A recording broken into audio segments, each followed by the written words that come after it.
Welcome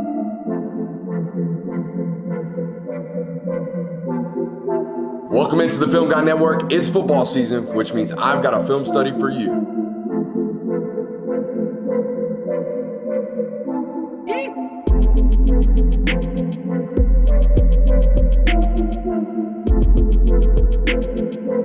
What's up? You like that? You really like that?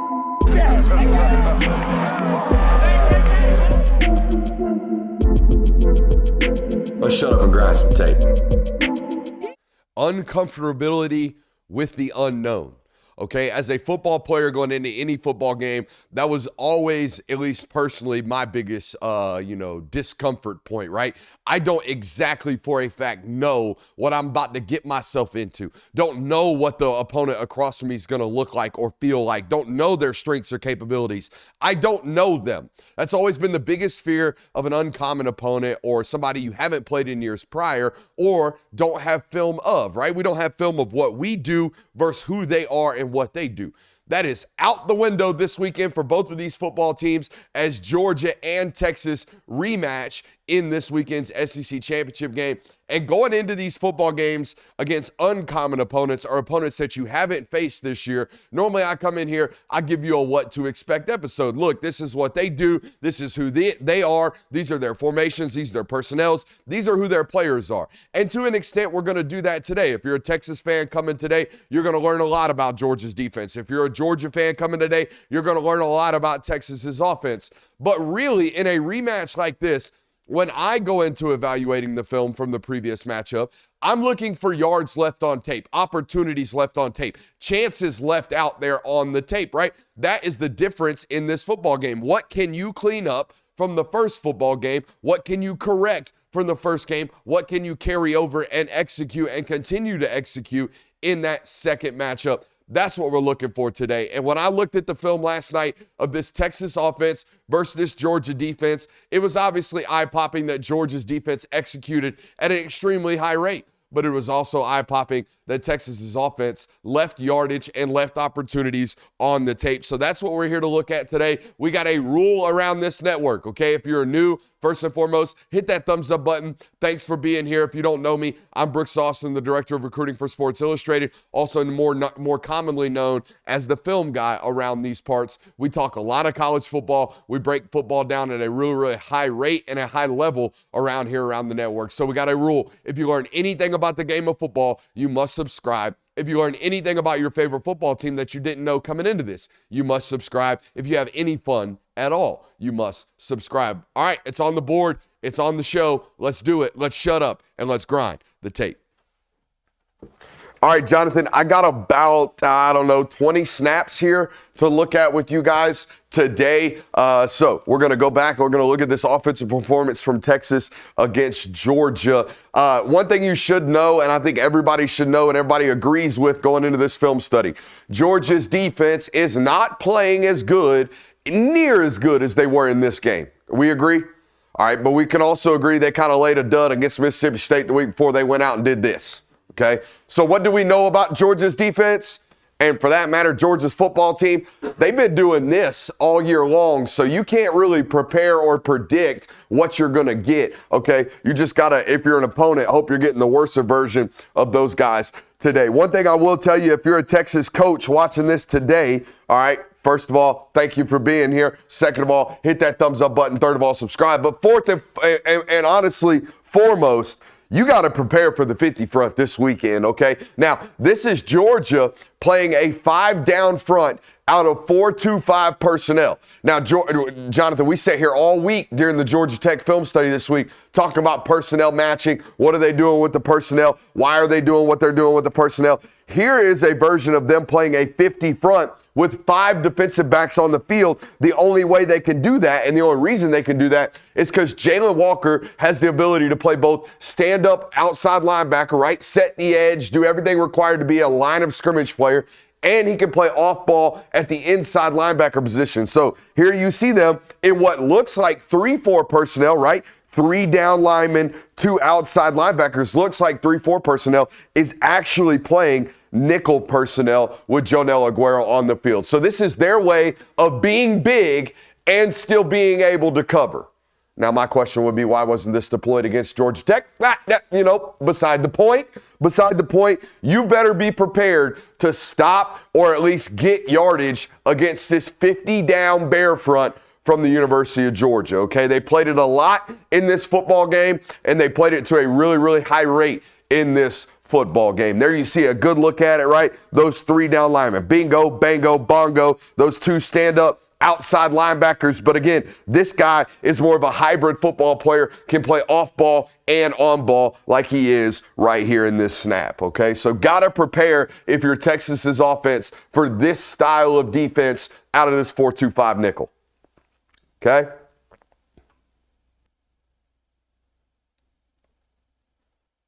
All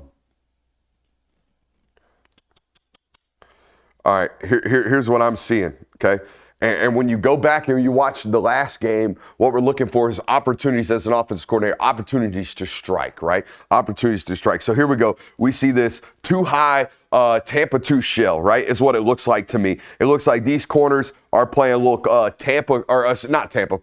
playing cloud coverage, meaning if number 2 goes vertical, they're going to stay attached to the number 1 wide receiver, all right? If anything runs into their flat, if number 2 works out into the flat, we're going to take him right now. So boom, there comes number 2, and now this corner is squatting, all right? This corner is put into what we call conflict on this network. We got one going in, one going up the sideline, and one going into the flat. Now, what I see right here is a corner jumping onto that flat. My question to you, Steve Sarkisian, my question to you in the inverse, Glenn Schumann, all right, is how are we going to make sure that as a Texas offense, we attack that aggressive corner, because he gets a pick on you later. But as a defense, in Glenn Schumann's mind, how do I handle both? How do I make sure my player in conflict takes the deep threat away first while also drives down on the tight end in the flat? 2nd and 1 turns into a first down. But my question for Texas going to this football game, how can we turn that first down into a potential explosive, taking advantage of that really, really aggressive corner play right there from Dalen Everett? Early on in the football game, obviously, so maybe just reading some keys, maybe playing some tendencies, but how as an offense can we break those tendencies? That would be my question, okay?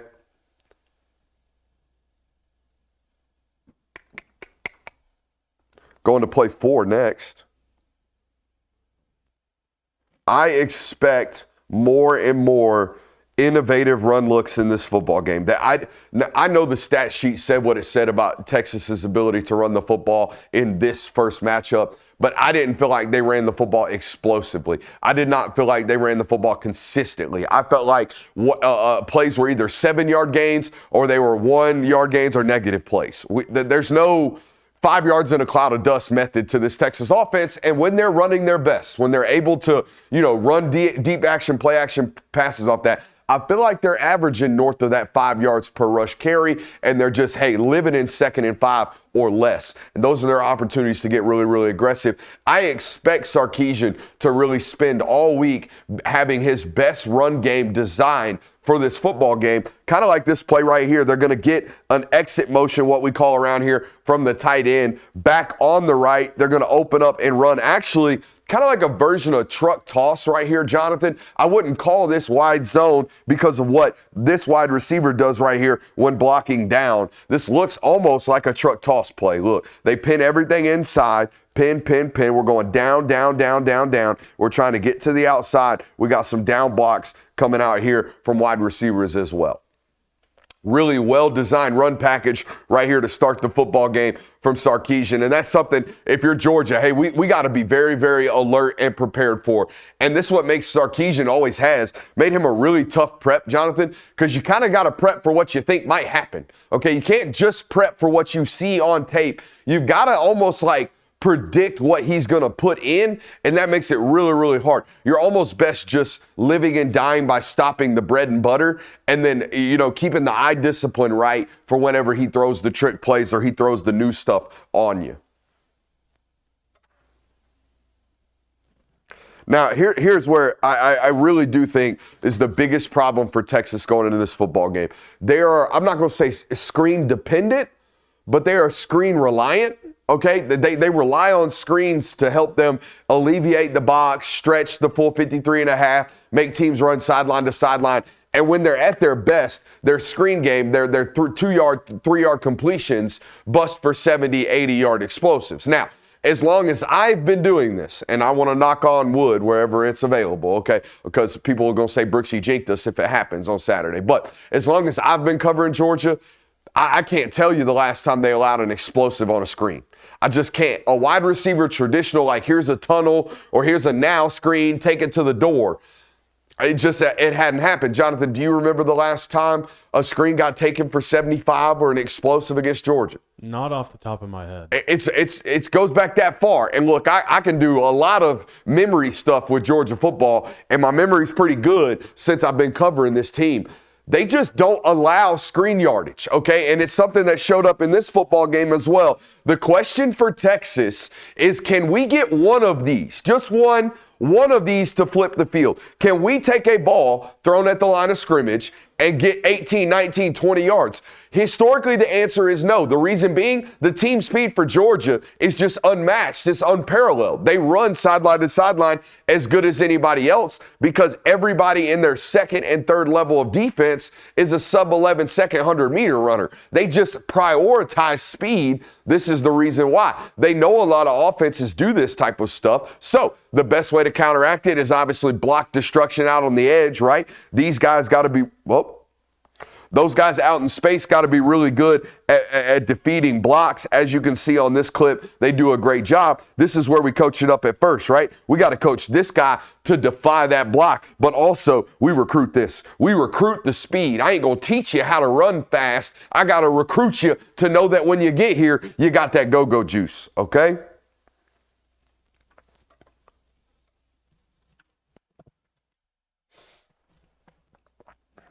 Again, you better have answers in the run game for this 50 front because you're going to see it. Okay, they've moved Jalen Walker out of the field, right? 11's off the field, but 5's in there now. And 5's walked down, okay, and he's going to force this out block. He's going to force this, right? And now all of a sudden, what normally is a multiple double team front for us as a defense, okay, is now a singular double team front for us on defense, meaning you've got to win your one-on-one. You've got to win your one-on-one. You've got to win your one-on-one, and you've got to win your one-on-one. We have taken a combination scheme and now turned it into a, hey, can you beat the man in front of you conversation, something that Georgia over the years has really thrived on, right? My guys historically are better than your guys, and that's exactly what you have right here. You got a bunch of dudes from Georgia winning their one-on-ones, right? Everybody's stalemating and Raylan Wilson winning his one-on-one. So that's the deal, man. You've got to be able to assert yourselves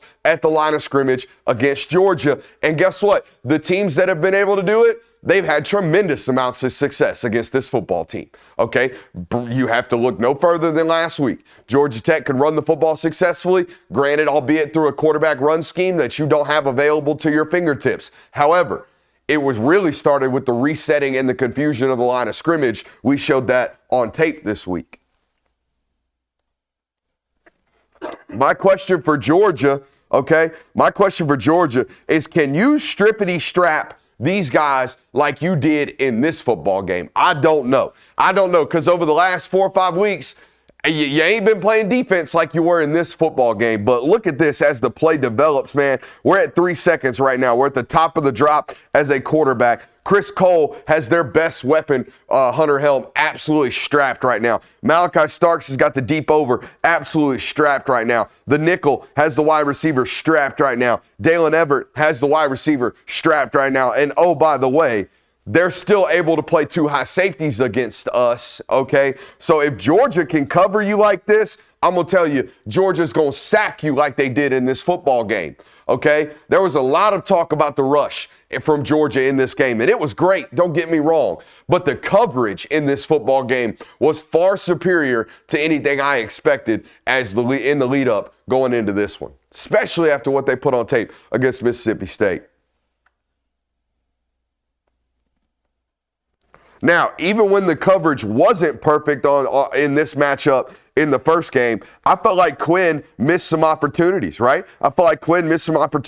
Coach has got an absolute dime dialed up right now. They got a double pass reverse going off. So we got outside zone, reverse, give it back to the quarterback. They're working post, and I think they've got some type of leak going this way, all right? And then they're going to leak the running back real late, who's the actual intention of this football play, right? Boom, there he is. There comes the running back leaking out of the backfield, and I'm going to tell you what, he's running for 40. He's running for 40 right now in this football game on 1st and 10. Instead, it's an incompletion. Now 2nd and 10. I believe this drive inevitably stalls. But you cannot hit these opportunities if you're Texas on Saturday. Georgia's too good of a football team to not capitalize on everything that they're messing up, right? We cannot, as an offense, fail to convert this. We just can't. We dialed it up all week. We knew it was going to be a winner. It's right there in front of us for a 50-yard explosive, and we can't catch the football. This can't happen on Saturday if Texas wants to win this football game.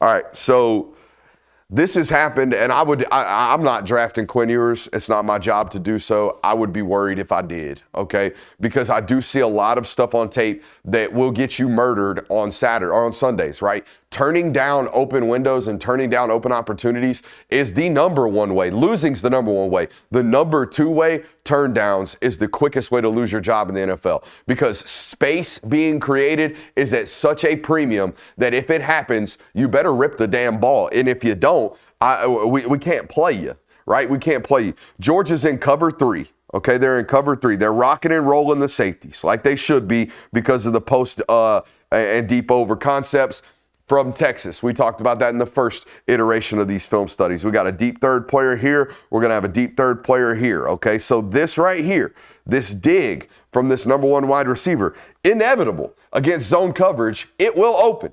Okay, and it is open. We cannot not throw this ball. Now, here's my only thing as to why.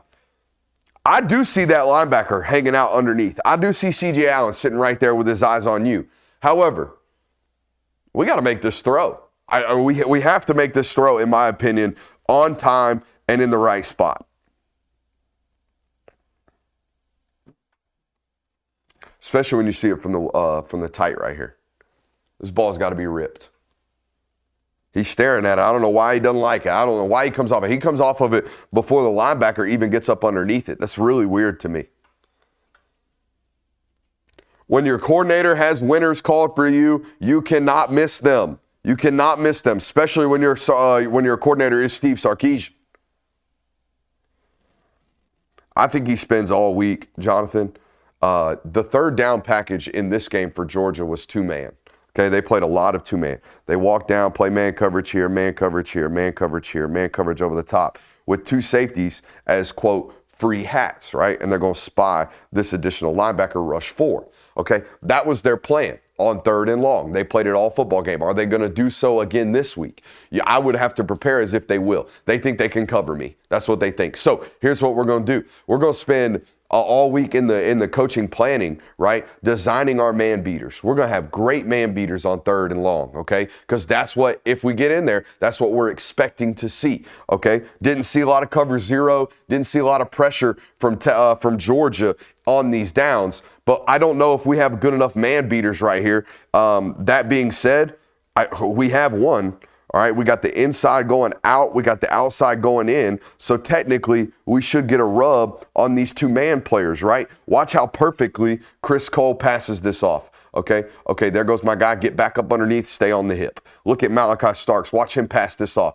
Oh, might be getting a drag. No, we're not. We're going to stay on the hip. Get back up underneath and trace it from underneath. Find the football, dislodge the football, get up out of here. That's about as good as it gets. Okay?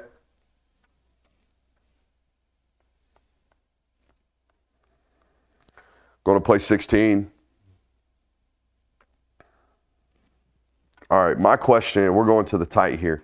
My question right now, going into this football game, it's for both sides, right? Who's going to win their individual battle? Because eventually I believe Georgia, no, they're in the 50 front out of nickel now.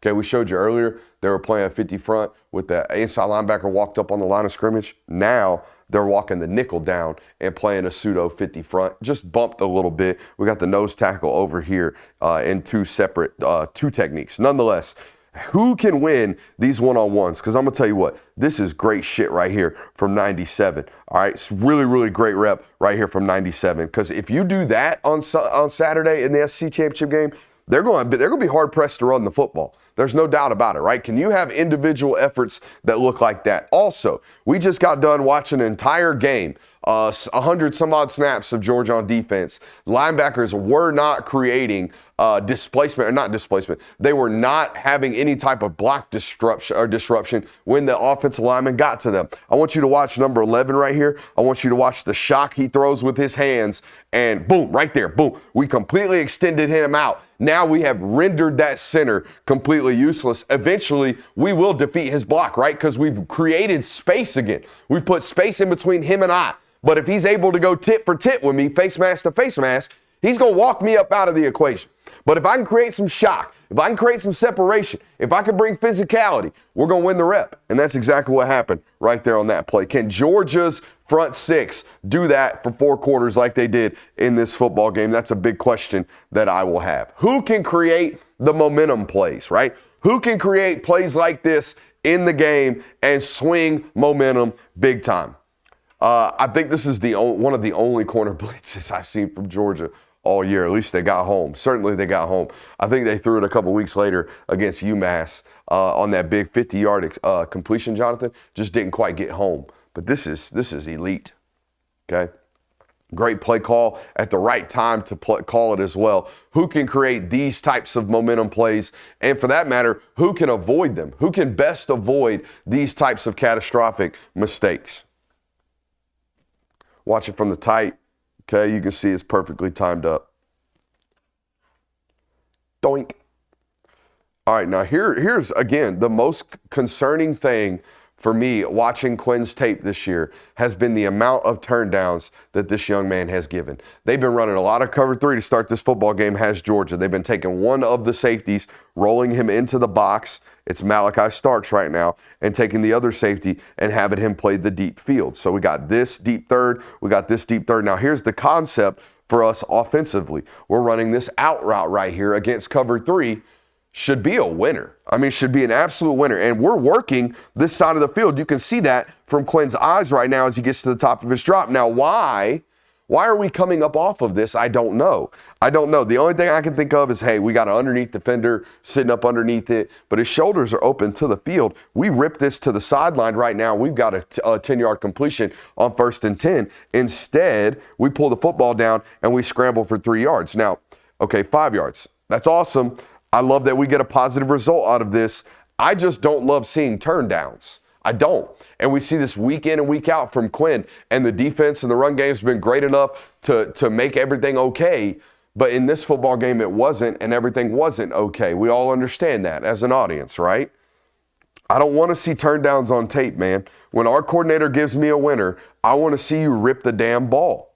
I want to see you rip the damn ball. The next question, right? Can Georgia cover like this again? Can they repeat this type of performance? They're getting motion, which means, hey, we probably got man coverage down here anywhere he goes with a little bit of safety help. I think we're going inside, outside, over the top over here. That's how that's going to break down. With the pre-snap motion, makes it a little bit more difficult, but here we go. There goes the inside sail route. And Malachi Starks, despite getting a double move at the top of that, watch this right here. I think Malachi does a really good job of getting back into this player's hip even after getting beat by the double move right there. Now we're in recovery speed. We run it back down. We get back up underneath it. Let's talk about the post route right here from the number 1 wide receiver, okay, as this breaks down. Let's watch Julian Humphrey. Okay, let's stay with outside leverage. That's great because we got inside help. Now, let's just run him to our safety. Let's see what we go. Oh, yep, run right to our safety. Let's check the coverage down in the bottom, which, again, we know is man coverage down here on the bottom. Jalen Walker is with the running back. Dalen Everett is with the wide receiver. Downset Hutt, let's take a look at it. Absolute strippity straps. Now, can they cover like that again on Saturday? I don't know. I don't know. And it's what's been so concerning all year. And we've been talking about this since I feel like week 4, maybe week 5, of just the complete unpredictability of both sides of this football team right now have been a moment of concern. But you have to feel good knowing that you've at least put it on tape, right? You have to feel good knowing that you've figured out all this stuff at least on a game day once. Maybe you can do it twice. If you're Texas, again, man, you have to be asking yourself, can one of these plays break for us? Can we get one of these plays to bust for an explosive? Because we're so close. We're so close out here. Boom, boom. All right, look, we got a seal right here. We got an out kick right there. We've got one-on-one with Dan Jackson, the safety back there with our running back. Can we make something shake? No, we can't. We get tackled for a 5-yard gain. The difference in this football game, in my opinion, will be whether or not Texas can turn those 5-yard receptions into 15-yard receptions. Can they turn those 3-yard runs into 7-yard runs? That is the difference, the minuscule difference. I know there was 15 points of a difference in this football game, but it was far smaller of a margin than that, in my opinion, when you look at the tape. Okay? When you look at the tape.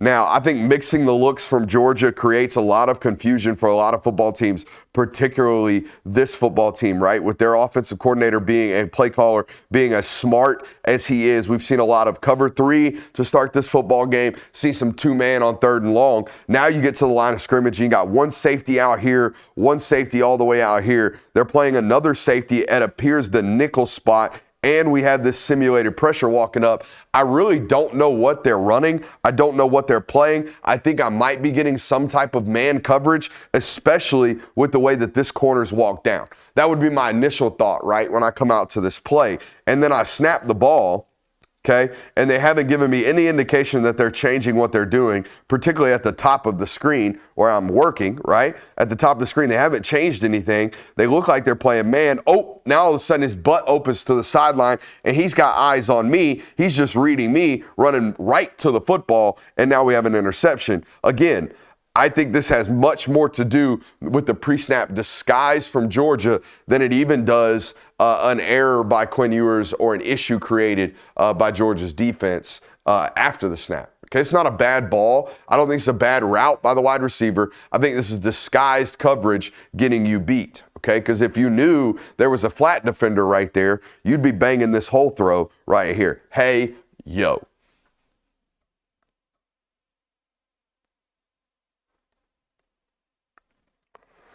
Block disruption for the win. Block disruption for the win. This is something that I've seen not necessarily explode off the tape over the last couple of weeks, but I want to point out 3 people right here. I want to point out number 8 on the front side. Let's watch him. He defeats his block, okay?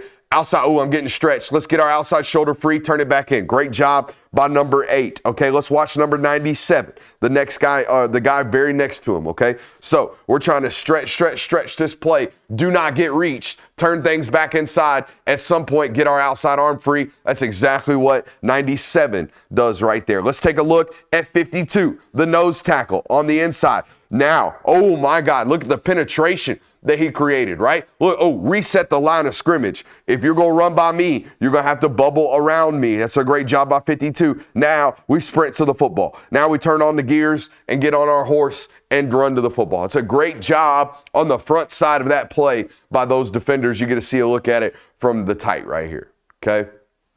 Great job by all 3 of those guys on the front side. Reading and reacting to what's happening in front of you, creating separation, getting off blocks, rallying to the ball.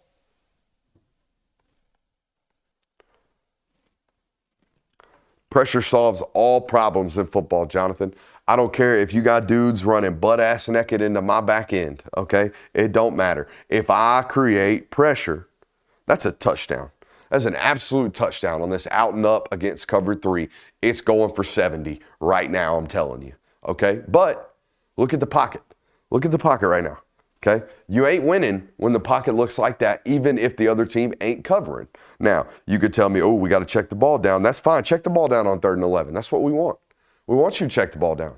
All right, pressure solves all problems. If Texas can protect on Saturday, they've got an opportunity to hit these shots. I just don't think there's any questions about it The question is, can they handle the pass rush package? And honestly, didn't do a terrible job right there of actually getting it picked up. I think as a quarterback right now, hey, we probably got to step up and let this thing rip, right? Probably got to step up and let this thing rip right now. Easy for big fat guy with an iPad in his hands to say that on film, though. Will they be this locked in on defense? Will they be this locked in on defense? I want y'all to see something right here, okay? Now, this could be tendencies. I don't know what this is.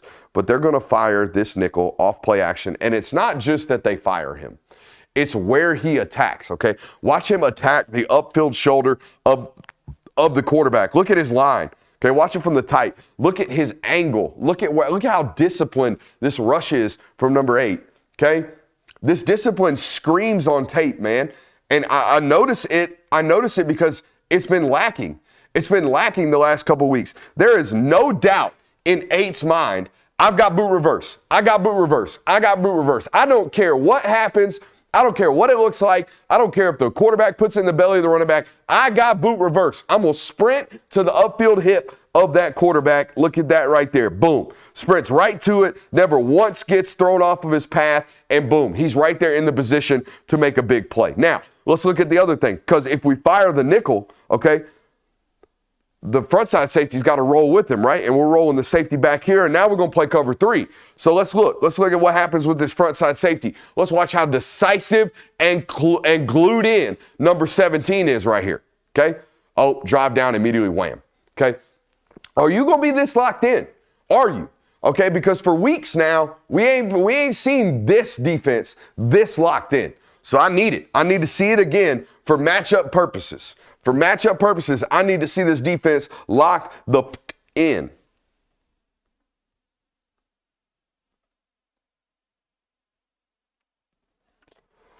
All right, so this is Arch in here, okay?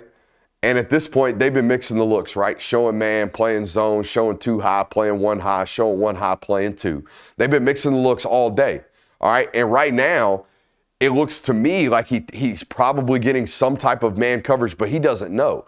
If he did know for a fact that he's got man coverage, he'd be working the top right now because that's where the man beater is, and you'll see it open up tremendously as the play progresses. Downset Hut, give me a snap count. Thank you, Arch.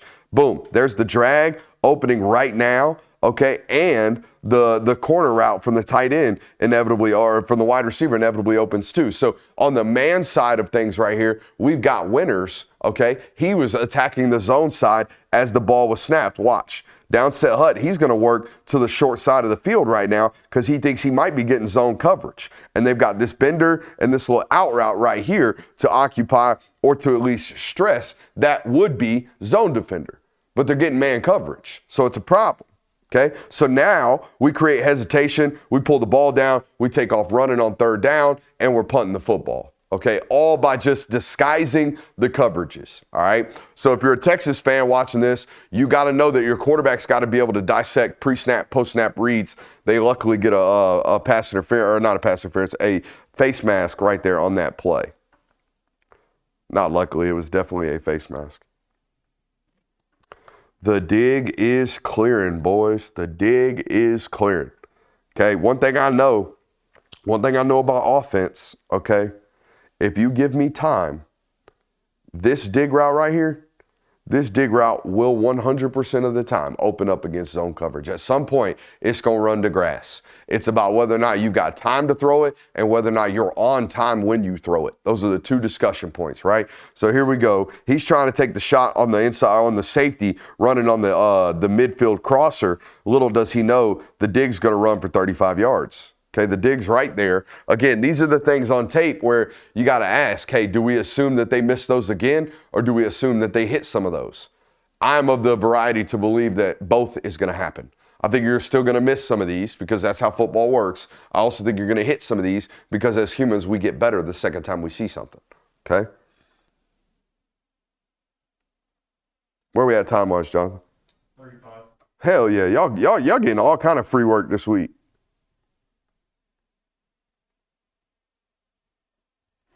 Pressure takes away the drag right here. I think the drag's going to open up, okay? Here he comes. You should take it right now, by the way. You should take that drag right now, but he's already got pressure in his face if you can't see it. The right end is already, or the right tackle's already getting beat, which brings me to my next question. Are you going to be able to rush like this weekend? Are you going to have these types of successful rushes on Saturday? Because if you do, I don't care what the offense is, they ain't going to have a lot of success. If we're putting people at the feet of the quarterback in under 2 seconds, we're probably going to win that football game. We're probably going to make that quarterback struggle, which is exactly what happened in this matchup.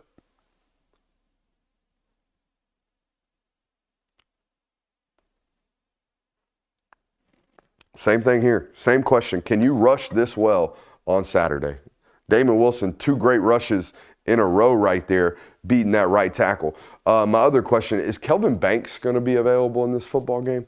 I don't know. I think from what I heard, no. What you heard, no. It'll be an interesting one. I'm super excited. I'm super excited to watch this football game on Saturday. I'm super excited to be where we are right now as a network. Started this season about 22,000 subscribers. We are on our road to 45K. So that's what I want you to comment. If you have made it to the end of this video, hey, 40K. Hey, 40K. That's what I want. I love you. Bye. We'll see you later.